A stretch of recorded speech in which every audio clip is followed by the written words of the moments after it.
Welcome back to Close Up. Since 2015, it's become something of a phenomenon. Republicans who stand in the way of Donald Trump find themselves marginalized and defeated.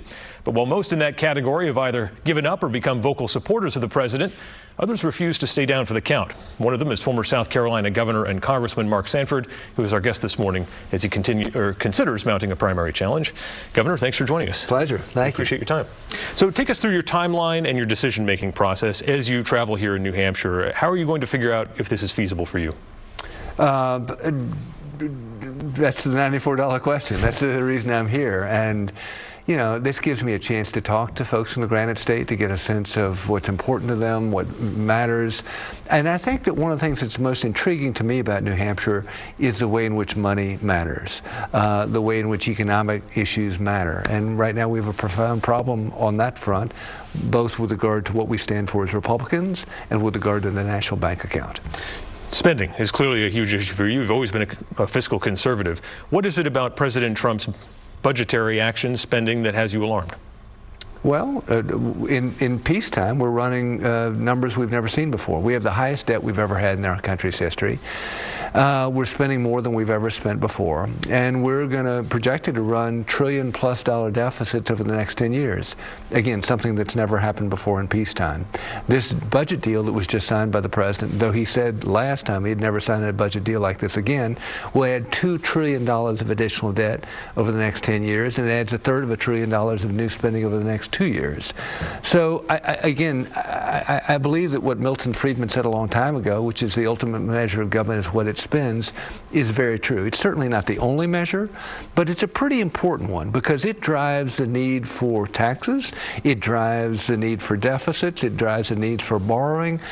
And I think that, you know, in fairness to folks in New Hampshire, folks here have done an awfully good job of holding things in check, unlike many other states. If you look at the disaster that is occurring in Illinois or California from a state budgetary standpoint. But we need that same discipline in Washington, D.C., and unfortunately we're not seeing it. The president clearly has a lot of support among Republicans. Why are they wrong, in your opinion, to support the president?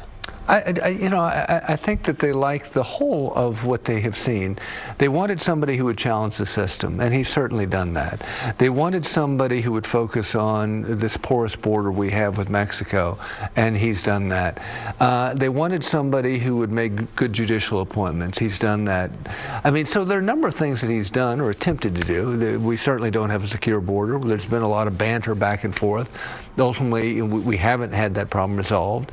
The judicial appointments have been good. The tax cut was good. I was in the House and voted for it. But spending's been a disaster. And again, I keep going back to, if we don't get our arms around that, if we don't have a debate on what that means as Republicans, then what's happening on the Democratic side will prevail. And the debate on the Democratic side is simply more versus more, without worrying about who pays for it, and that'll be me and you. You mentioned the border. Why is $25 billion taxpayer dollars for a wall a sound investment? It's a sound investment because it's part of a larger strategy. I mean, the whole thing is so overblown on both sides. Ultimately, what they're talking about is, in essence, another 70 miles of wall. You know, in a 2,000-mile border that has about 700 miles with some degree of wall and about 1,300 miles of open border. And so the Democrats make it sound like it's the end of the world, and the Republicans make it sound like it'll solve the border problem. It's not that. What we do need is an absolutely more secure border. Some of that is with physical wall and fencing, some of it's with technology. Shifting back to the race for the White House, as you try to make up your mind, there's already a Republican in this race, Bill Weld. Why not get behind him? You know, we come from different starting points. If you look at my political ideology, I'm a bit to the right of Bill. Bill's a fabulous human being. I've talked to him about this. My view, and I think his view as well, is the more the merrier. We need to have a robust conversation on the Republican side that's not taking place. And so, you know, we come from different starting points, and that's okay. That's why the Republican Party ought to be a big tent that includes a whole number of different perspectives. Him perhaps a little bit more left of me on social issues, me a little bit more right of him on some other issues. That big tent that Republicans and any political party wants to have and needs to have to win elections. Right now, a major test within the Republican Party is loyalty to President Trump. You essentially lost your seat in Congress because you were deemed insufficiently supportive of the president.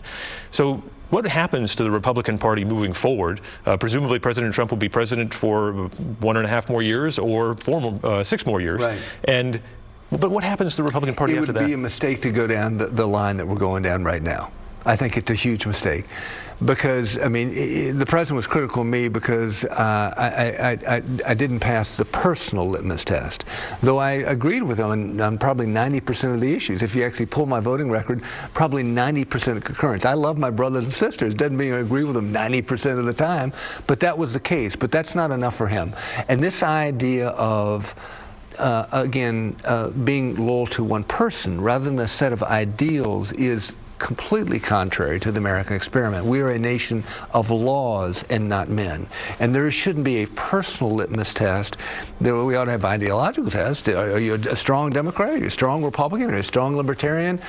But we need to be very watchful of the idea of personal loyalty being what drives us in the political sphere. How many members of Congress or Republicans on Capitol Hill believe as you do, but remain silent? I think there are a bunch of them. I mean, I serve with these guys and gals, and you know, quietly off the record, they'll say that I think this, I think that, but publicly they have learned the cost of publicly speaking out, and therefore they're very, very quiet. What is your argument then, if you decide to run for president, to all of these Republicans who supported President Trump that, gosh, shouldn't you look at somebody else? How do you make that case when it's so tied up right now in his identity? Well, I go back to my experience over the last 25 years, because I was twice in the U.S. House. I was 2 terms governor of South Carolina. I've had literally thousands of different conversations with families across South Carolina, across the Southeast, in different parts of the country, wherein they work religiously to try and balance the family budget. And they're really focused on it. And at times it's a real struggle. You talk to the small business person, and they're incredibly focused on how do I make payroll this week or this month, and they're worried about the fact that we're not having that conversation in Washington, D.C. And we're, you know, at times reacting to the latest crazy tweet and this reaction, that reaction. But we're not focused on some things that are real bread and butter to their lives and improving their lives and making sure that we can continue the American experiment for their kids. And so I'm going to make the case, if I decide to do this, that, you know, we need to bring back front and center economic issues that have been so important for a long time here in New Hampshire and ought to be important in Washington, D.C. You mentioned your home state of South Carolina back in 2015 and suffered a horrifying race-based mass shooting. Lately, the narrative has been Democrats attacking President Trump, saying he's stoking the fear and the hatred that leads to these shootings. Obviously, that one occurred before he was, I think he'd been a candidate for a day, perhaps, when that happened. Do you agree in any degree or fashion that the president was responsible for stoking hatred in this country? I wouldn't go so far as to say stoking hatred, but he says a lot of crazy and silly things on Twitter that are divisive and disruptive and even inflammatory. And I think he needs to tone it down. I mean, I have a lot of people back home say, look, I like what he's doing on judicial appointments. I like what he's trying to do on the wall. But man, he runs his mouth too much on Twitter. He needs to shut up. And I think it's true, because if you think about that person in a business meeting, you think about the person in your community group who just won't quiet down and who has an opinion on everything all the time, it becomes a distraction. It becomes a distraction from issues that may be important in that meeting, or in this case are important as we debate things as an American family over where we go next, because it's once every 4 years that we have a chance for a national debate on where we go next as Republicans, Democrats, and ultimately as Americans. Governor Sanford, we thank you for your time on Close Up. Pleasure. Yes, All right. sir. Thanks.